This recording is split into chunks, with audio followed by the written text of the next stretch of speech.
Welcome to the Home Business Podcast with Richard Captain Henderson, publisher of Home Business Magazine, and Sherilyn Colleen, managing editor. This how-to show helps you successfully operate your home-based business. Greetings and welcome to the Home Business Podcast. I'm Richard Captain Henderson, your skipper at Home Business TV. Hey, I'm Sherilyn, your co-host. Let's gear for sea and get underway. Your influence as a small business owner is key to your long-term success. Too many home-based business owners neglect or don't even think about how important their influence is for gaining clients and growing revenue. Now dropping a bombshell into the business of influence is COVID-19 pandemic that will impact us for many months or maybe even years. To build more influence in these times of working remotely, we need to adapt new tactics and techniques. To help us gain more influential reach, we are joined today by Stacy Hunke, author of Influence Redefined, Be the Leader You Were Meant to Be, Monday to Monday. So hello, Stacy Hunke. Welcome to the Home Business Podcast. Hey, thank you both. Thanks for that intro and just trusting me with all of your listeners out there. Thank you for coming on our show. Well, thanks for connecting in from the beautiful, bustling, windy city of Chicago. That's right. Yeah, that's where we sit. Literally, that's where we're sitting. So I always find the 2 or 3 degrees of separation, and I think we found it where you get down to the Twin Cities and have a little cabin in Wisconsin Lake Country. Get out here every once in a while. We do. It's such a good. Well, I'm born and raised in Wisconsin. I always say I grew up in the country on a farm. You can never take the farm girl out of the city girl. So it's a good little thing. I'm sure there's a saying in there somewhere that there has to be, right? We can trademark. But yeah, thanks for connecting in this era of quarantine. Right. I'm happy to. And especially this topic, you and I were talking a little bit beforehand. I think that there's so much opportunity for people right now to grow their influence. And I know we'll get there and we'll talk about it, but I'll let you guys know. I mean, that's what it's all about. These key principles of being more effective in business and whatever, they're all getting impacted by what the coronavirus is doing, and influence is right up there at the top. Yeah. There was probably the most powerful quote I heard about 2 weeks ago from one of our clients. They said to me that we've always realized that we needed help with our meetings, meaning being more effective in our communication. But this whole virtual environment has just magnified it. You know, that's a really good point. I mean, I know we got to get into questions and all, but this is, that's powerful. Yeah, because when you're just like interacting with people face to face or whatever on the phone, you don't really think about there's certain skills you've got to really highlight to get your influence across in a virtual environment. So yeah, I think this is like sharpening the tool for all of us having to communicate. I think we forget. I think sometimes we forget that when we're now we just have a box, right? We got this box / our webcam work in. People forget that your name is still on everything that you do. You're still building a reputation. People forget that sometimes they can actually be seen. I mean, I've seen everything these last 7 weeks on Zoom, and I'm thinking, do you know that I see you? I mean, your camera's on. You forget that this is just as important as when you're live and in person when it comes to how much influence you have or how much influence you don't, and you don't even know it. So, Stacy, how has COVID-19 shaken up the dynamics for business owners to build influence? Yeah, I think that the biggest challenge is the fact that now we're not all together. And our whole push is we've got the technology to do it like you and I are doing it today, that there's no more excuses, just turn on the webcam.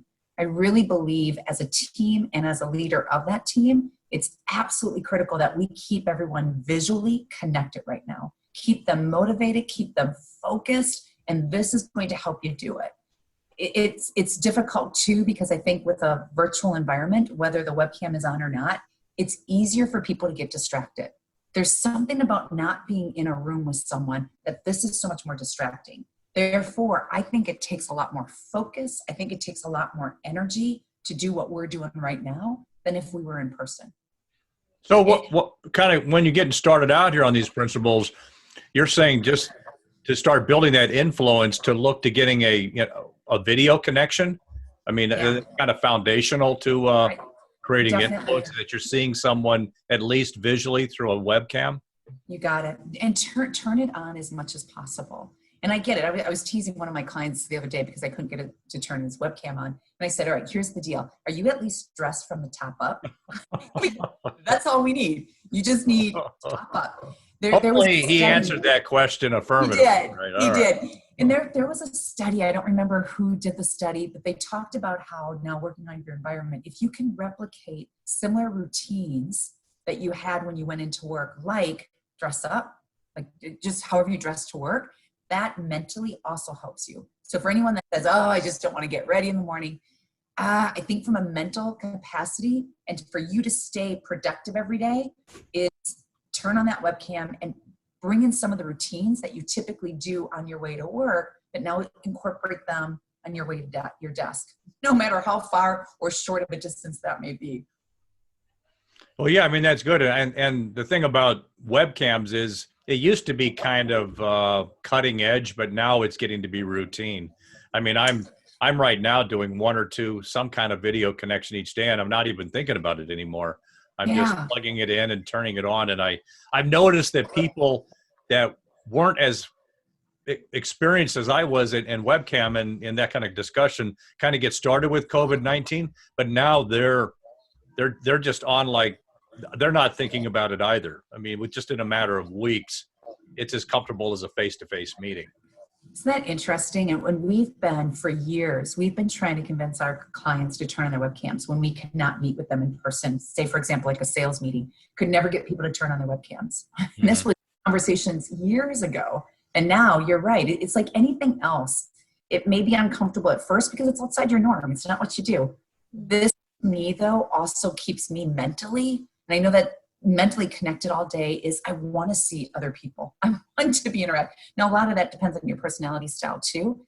I truly though believe as a leader, you owe it to your team to keep them all visually connected right now. You know, something I think, like, I'll see people like, well, less now because of the corona, but I'll see people face to face, and then I'll see people through video connections like what we're doing. And like a day later, it's all kind of blends together.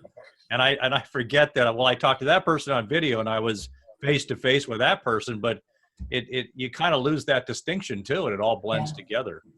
And thank goodness, I was just having this conversation yesterday with one of our clients, that we have the power of the technology that we have. Can you imagine if this challenge had happened 10 years ago? How different our life would be now. Oh yeah, but it brought everything down. Imagine like 20 plus years ago when you're trying to fax people or something. Which means we're at an advantage, and really take advantage of making sure that you do Zooms often. And we as a team, I have a team that's located throughout the US, and we used to meet once a month via Zoom before all this. Now we do it every week, and I meet with everyone individually frequently. I think it's important, no matter what kind of personality style that they have.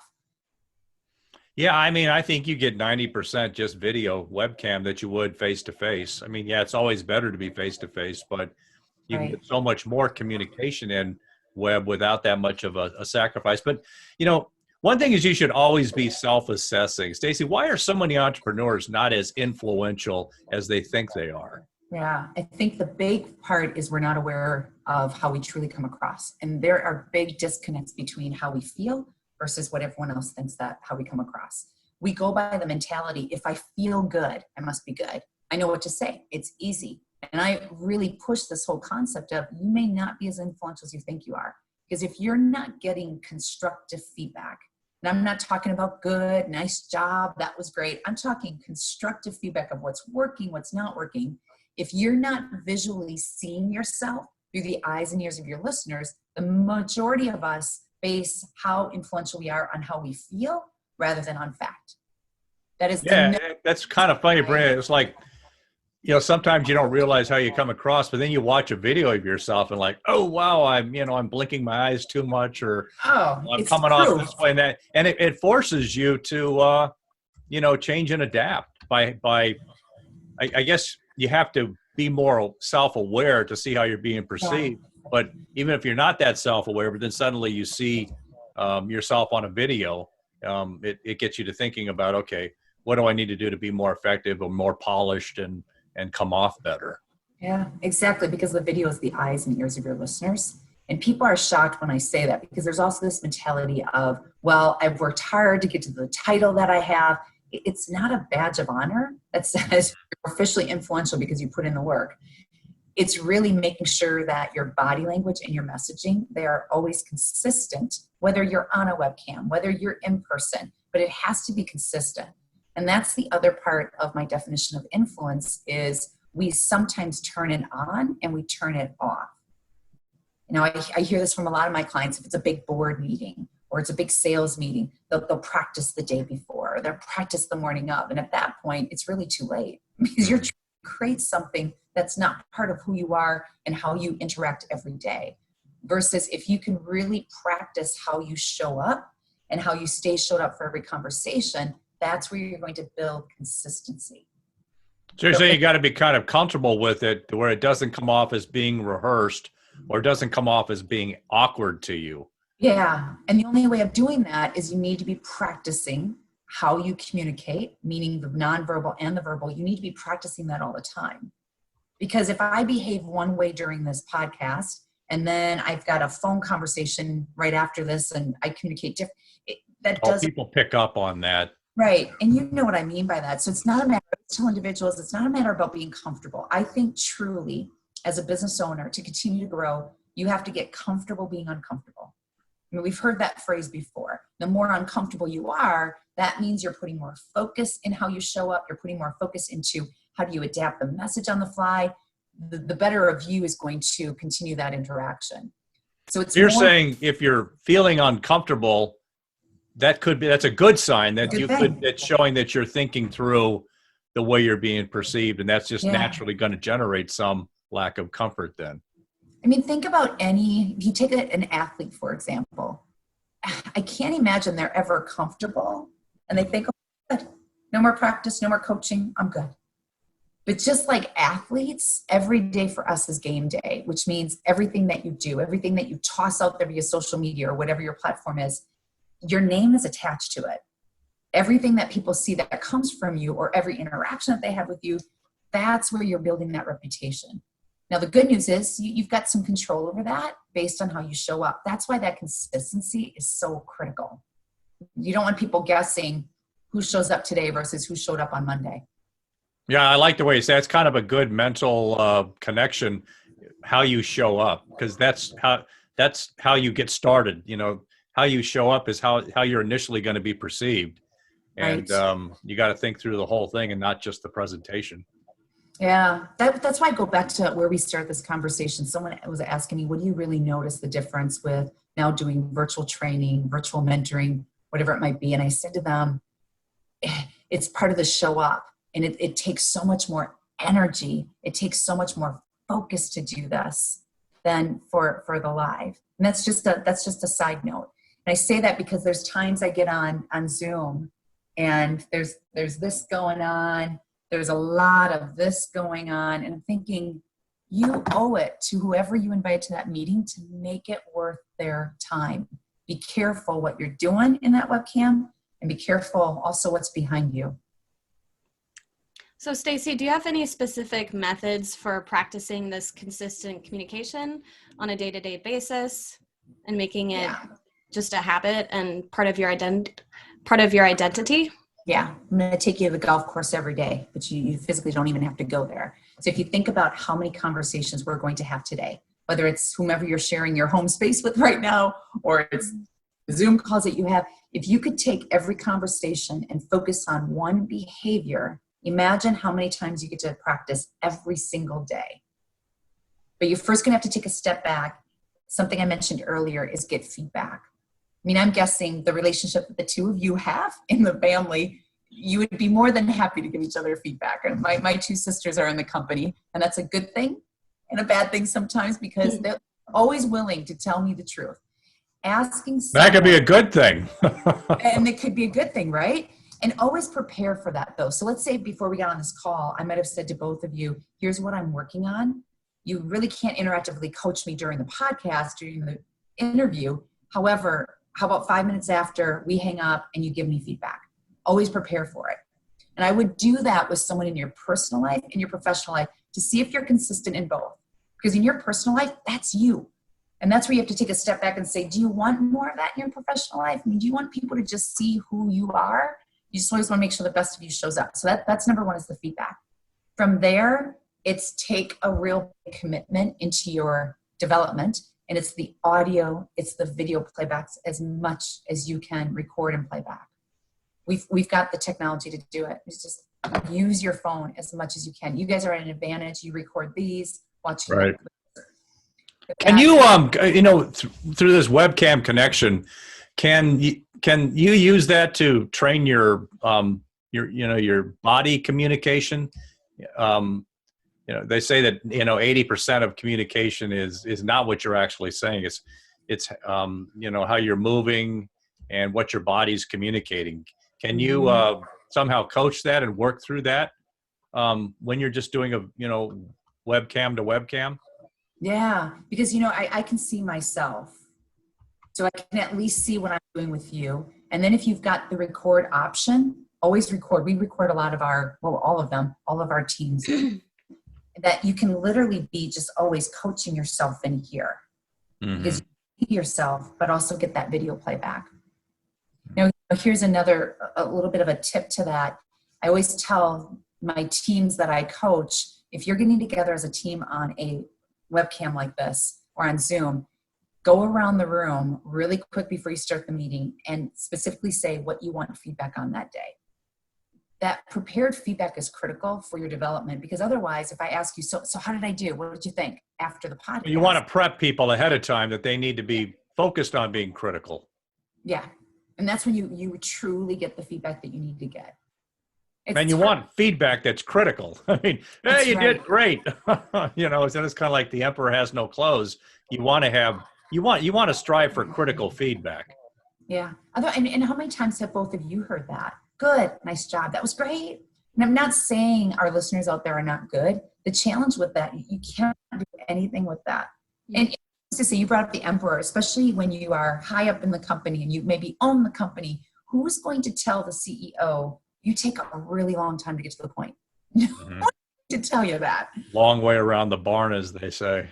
That's right. So take, and you're responsible for your own development. And I always tell everyone that I mentor, wouldn't you rather know? Don't you rather know what they're saying behind your back versus keep making the same mistakes and they tell you good, but then they're making a comment off to the side? Let's look a little bit into those mistakes. What are the top 3 communication mistakes that business owners make that jeopardize their influence, particularly in a virtual environment? Yeah. The first one that comes to mind is lack of brevity. The constant talking and speaking in paragraphs. Yeah, I mean, I got to get that. That's number one. Yes.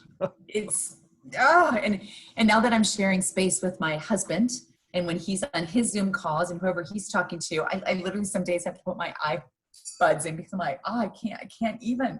It's too much. When I find myself, in fact, I was in a conference just like that. Someone was just a long way around the barn. I try to jump in and summarize what they're saying, but sometimes that doesn't do any good. And because they don't know. They don't realize it. So my comment earlier of how this is more difficult to keep people's attention, really, really critical virtually, to be very succinct. I want you to think and speak in bullets. You are better off to say nothing at all than to make noises. Now that's just number one. And that's going to decrease your meeting time too, by the way. None of us need extra meetings in our life. So as a leader, really shave that down.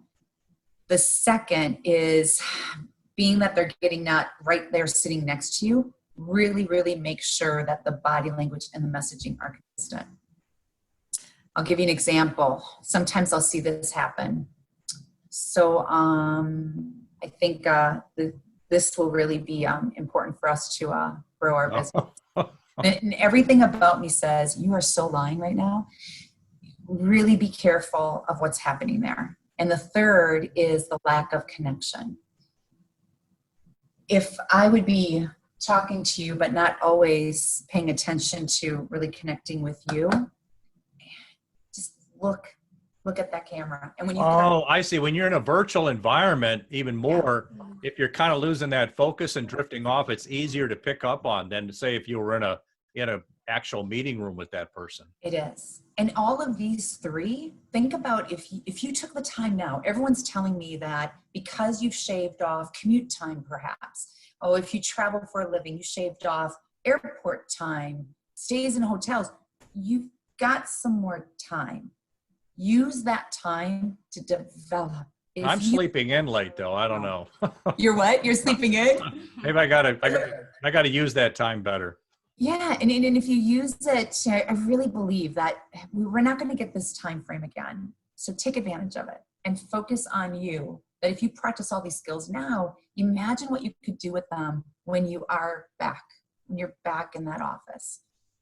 And that's hard to do because you need the motivation and the self-discipline to say, okay, how about for a couple moments today? And I don't carve out, like I say, okay, 2:00 today, I'm going to practice. Don't do that. Instead, during this podcast, I am just going to make sure that I stay open. On my next phone call, I'm going to try to really keep my voicemail short and succinct. Mm-hmm. Just do one skill at a time, one conversation at a time, especially if you're living in a room now where you might have pets running around, you may have children running around. We've got now that to deal with too. One conversation at a time. That's all you have to do. Don't look at the full day. It's too overwhelming right now. So speaking on that, how can we use these quarantine times to develop ourselves and our teams to be ready to spring back when stay-at-home orders are finally lifted? Yeah, I think that's a good recap of where we've come to in this conversation is the feedback, the video, the audio recording, especially if you're on Zoom, they have no idea. You might be recording yourself. It's any time that I'm practicing something or I'm being coached, I'll have notes in front of me, which is some reminders. And my monitor that's off to my left right now has Post-its all around it. And it's just feedback that I've been receiving from my coaches and my accountability partners. It's mentally being focused on what you're doing. Now, here's why even that practice is so important. Not only do you have distractions, I'm guessing we all have our stuff right now, right? Mm-hmm. The person you're trying to influence also has distractions. There's more noise now than ever before. It's that much more critical of how you show up. How do you have that brevity to make sure that you stand out from the noise for them to remember you, which is another part of influence. If you're not remembered after the conversation, what good does that do? So basically kind of the online world, there's naturally a lot of noise there. And if you're trying to influence and communicate through a video connection, you're competing with that noise. So I guess that's one of the disadvantages of the virtual environment, vice being present face to face. You're not having to compete with that online background noise, but now we compete with that virtually. Just pay attention to break through that barrier then. I think that's why it's so tough, because you can only see this, right? I can only see your, but I don't know what's in the outside perimeters of that, or what you've been dealing with prior to today, or what you have to deal with after today. I think that the positive to all this is, I don't know if you've experienced the same thing. I'm catching our clients on calls a lot more often than I did before all this. Because before all this, they're so busy. We could never get them on the phone. And now when I get them on the phone or I get them on a Zoom, it's this level of empathy that is starting to bring out the conversation. Mm-hmm. It's on empathy. And we're getting a chance to really get to know our clients better on a personal level that I wouldn't have thought of before. Yeah, that's a really good point. It just, before it seemed like you could never get a hold of somebody, and then you're finally just sending an email, and that was 99.9% of the communications. But now there's an opportunity to, make that visual connection. It's not going to be in person, but you're at least making more connect, and maybe even on the phone too, but also being able to connect visually. I mean, I've heard a lot from business owners. Sometimes it's tough for them from a sales standpoint to get their client on a Zoom call, because you can't really call somebody Zoom and have them pick up. You can call them on the phone, but that's sort of like the next challenge. How do you make Zoom connections more, spontaneous, Yeah. One thing that we have done, and again, I know this is going to work for everyone, so take it for what it's worth, try it out. When we reach out to someone, sometimes we're reaching out first via email to schedule now a call, versus I used to do it the other way around, only because I want to get them on Zoom. And I might make a comment of, in case you just want to see someone different today, or Right. you need variety in your day, would you want to do a Zoom? And I've had a lot of people agree to do it. I'll do it. Yeah. I've never met before. Yeah. Again, a lot of it's how you present it. And even if that doesn't work, maybe after that first email or that first initial phone call, that's what you work up to. Because you and I both know this is going to accelerate the relationship. And the Right. whole accelerating the relationship is to get to that call to action. Well, you got to take one step at a time, and we're moving that a little bit more each day. Well, let's get to work. How can a business owner immediately begin enhancing their influence Monday to Monday? Yeah, I would take a step back and really look at what are you doing now that's working for you? And I'd run with that. Because I'm not saying you've got all work to do and nothing's good about how you communicate, but really just take a step back and prioritize it. Then go to the other side and take a look at what you may have not thought about before. I would really go out there and ask my team members, if there's one way I could provide more value for you, what would that be? What is one thing I can do to have more impact on you? What would that be? And really use this time to even ask for some real candid feedback. Another question that's always good to ask is, one, what is a misperception others have of you? And ask someone that really knows you well, how do you perceive me?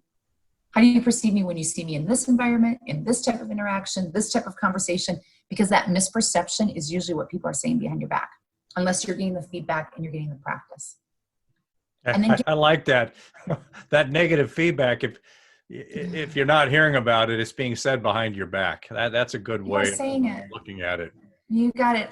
I asked that question a lot with anyone that I would meet the first time before all this. When we would meet with a leader that we were going to coach, we'd be talking on the phone. I would always ask them, what do you think is a misperception of you? And what they would say was usually my first impression of them when I first got them on the phone. And it's very human behavior. I mean, don't you sometimes as well is create a visual of what this person is like? Perhaps just email communication. Now that has been a positive for me and a negative. I'll give you an example. This was a while back. It was a meeting planner, brought me in to speak at one of their conferences, and her emails were so abrupt. And I remember at one point thinking, I don't know if I even want to work with her. I mean, she's just really tough. I meet her at the conference, couldn't have been the nicest person, and we connected right away. And I thought, wow, so you're totally two different people. I thought, oh, this is awesome. I've got a really great relationship with her. Well, I'm heading back to the airport and I had forgot something at the conference center. So I start texting her, and she became the same person that she was when she was on email. You know, that's that I see that so many times where I'll read an email and it'll trigger an emotion with me, and I like, or anger or this and that. I realize, wait, I may be misinterpreting what they're writing down. I've got to get some kind of, verbal feedback from them. Yeah. And one thing I've been sharing with my team during when this all started going down, I said to them, realize that everything that we say, how we behave, and every email or whatever social media post we put out there will either enhance our relationships after this, or it's going to jeopardize it. I've been pushing with my immediate team, when that email and you're just not sure where to go with it, and other times we'd always respond to the email. I go, don't respond to the email anymore and just pick up the phone. Start calling people. Because again, it goes into our favor because they're home. Where else are they? You're more likely to get them. Now it saves time because we're not going back and forth in the email. And it's that moment, not only is that client building a relationship with me, but now I'm pulling my team in to build the relationship as well. This has been a great discussion on building influence. Do you have any final points you'd like to share? You guys nailed it. You really nailed it. I think you nailed it. Did. Did I? Just take one step. Giving you some constructive feedback here. I think. Good. As long as they can take nuggets, and your development and who you are is the most important thing. Take advantage of now to really take a close look at what's going on. I told someone the other day, you don't want to be New Year's Eve night and thinking, everyone always said I should have developed, I should have listened to more podcasts, I should have read more books. I wish I would have done it. No, be there on New Year's Eve saying, it was a tough year, but look what I did with it. And I focused finally on myself when I never had a chance to do that. Well, get started thinking about how you're being perceived. Or Stacy Hunke, thank you for being such a great guest on the Home Business Podcast. Thank you, guys. To learn more about Stacey Hunke and her book, Influence Redefined, Be the Leader You Were Meant to Be Monday to Monday, visit staceyhunkeinc.com or our podcast website for more information on guests. Thanks for joining us on this episode of the Home Business Podcast. Share your feedback with us on Facebook, Twitter, Instagram, and at our website, homebusinessmag.com. Visit the website for information on advertising, subscribe to our newsletter. Please visit our sponsors. For more information, visit homebusinessmag.com or the expo at homebusinessexpo.com. I'm Richard Captain Henderson saying anchors away. We'll talk with you soon. Until then, Make it a great home-based biz day.